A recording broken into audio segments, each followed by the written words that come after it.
Be aware and prepare. Would you know what to do if you're caught in the middle of an active shooter situation?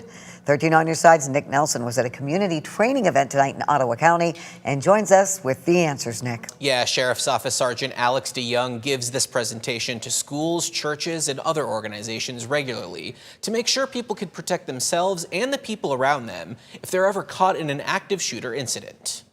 It's a situation no one wants to find themselves in. However, Tara and Skylar Hundley, mother and daughter from Zeeland, say they'd rather be safe than sorry. Wanted my daughter to come. She's in college, so, knowing that it happens more often than it should, that I wanted her to be prepared if it did. The Ottawa County Sheriff's Office hosted a civilian response to active shooter events presentation at county headquarters Tuesday to teach people best practices on how they can handle high-intensity traumatic situations like shootings. Sergeant Alex DeYoung, who gave the presentation, spoke about the 2011 Grand Rapids pursuit that killed 7 and the 2016 Kalamazoo Uber driver shooting as examples of how close to home this can hit. We're so fortunate here in Ottawa County to serve the people that we do, but the reality is we don't want people to get stuck in the "it can never happen here" USA, because we've seen some incidents take place right in our backyard. DeYoung says the most important thing to remember in these situations is ADD: avoid, deny, defend. You can work through that process, avoiding, trying to get out of the area if it's safe to do so,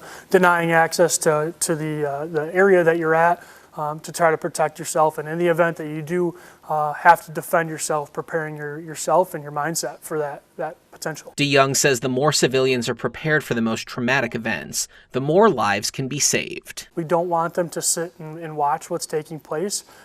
Even the simple act of locking a door or getting out through a secondary exit may be the difference between life and death. Both DeYoung and Skylar say it's important to keep your family and other reasons why you need to make it through in mind.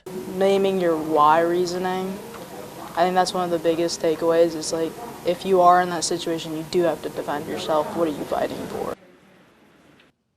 These trainings are quarterly, and DeYoung says more information will soon be available about the fall training. In the newsroom, Nick Nelson, 13 on your side.